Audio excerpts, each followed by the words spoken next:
특히 그 세계의 다른 지역들이 특별히 유난히 안 좋은 것 같긴 한데 유럽 얘기를 먼저 좀 해봐야 될 것 같아요. 네. 그러니까 유럽은 원래 성장을 잘 못하는 나라입니다. 네. 또 부채가 많죠. 정부 부채가 많고 뭐 이제 부채가 많았을 때 해결 방법은 두 개밖에 없습니다. 성장을 높이든가 아니면 긴축을 하든가 허리띠를 졸라매는 거죠.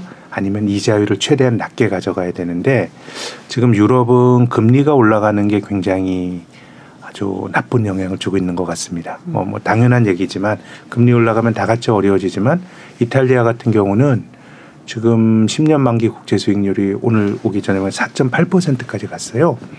근데 이탈리아가 성장이 한 1% 못하는 나라거든요. 네. 이게 산술적으로 계산이 안 되는데 일본과 한번 비교를 해보겠습니다.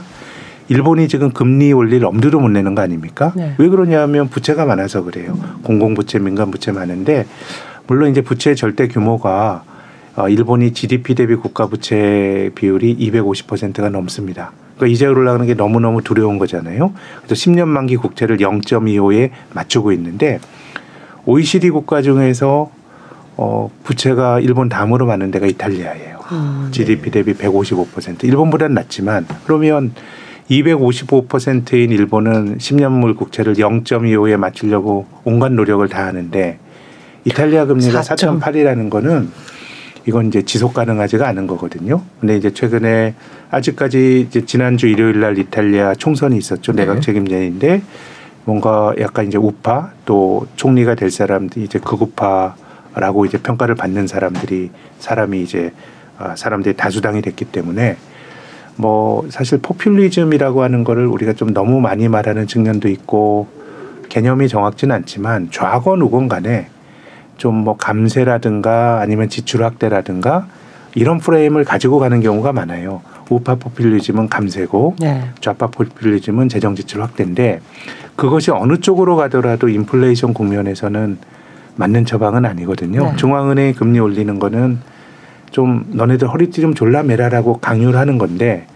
이제 지금 그 이탈리아가 그렇고 또 영국도 이번에 총리가 된 트러스라는 사람이 감세를 발표했죠. 네. 감세를 발표하고 스스로가 대처가 롤 모델이라고 트러스 총리가 주장을 했는데 외견상으로 보면 1980년대에 미국과 영국을 풍미했던 이 공급주의 경제학의 코드와 맞닿아 있습니다. 그러니까 우리가 70년대는 하이퍼 인플레이션으로 고생하지 않았습니까? 그러다 보면 공급주의 경제학은 뭐냐면 이 긴축이라고 하는 거는 중앙은행이 금리를 올려서 수요를 후퇴시켜서 물가를 잡는 게 전통적인 처방이고 공급주의 경제학은 뭐냐면 규제 같은 거 완화해서 공급을 늘리자.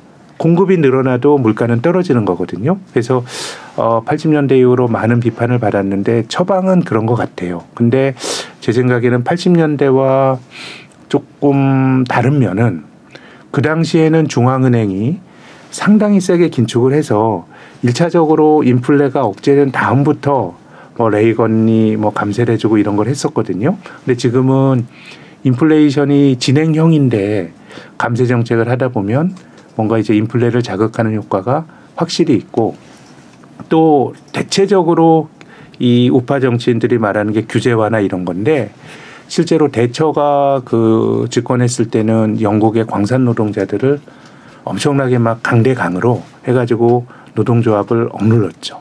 또 건너편에 있는 미국도 비슷한 철학이었는데 항공기 조종사 파업을 억눌렀거든요. 실제로 70년대는 전 세계적으로 노동조합이 굉장히 강했고 그런 것들이 뭔가 좀 이제 자본에 대한 규제 완화를 통해서 공급을 늘릴 수 있는 그런 버퍼가 있었는데 글쎄요 지금은 저는 별로 상황이 많이 다른 것 같아요. 그러다 보니까 시장에서도 이제 영국의 인플레이션이 더 높아지고 이런 걸로 영국 금리도 많이 튀고 있으니까 이탈리아는 약간 아직까지 정책이 포퓰리즘이라고 말하기 어렵지만 그런 혐의를 받고 있는 정치인의 등장. 네. 또 영국은 다분히 대처를 그 벤치마킹하는 그 우파 정치인인데 조금 인플레이션에 조금 뜬금없는 정책 이런 것들이 유럽의 문제를 좀 키우고 있는 거 아닌가 생각을 합니다. 네, 뜬금없다는 표현이 정말 정확한 것 같은데 저희가 지도를 하나 준비를 했는데요. 그 유럽의 우파 성향 정권이 어느 정도 되고 좌파 성향 정권이 어느 정도 되냐라는 건데 지금 방금 말씀해 주신 게 이제 이탈리아랑 영국이었죠. 네. 네.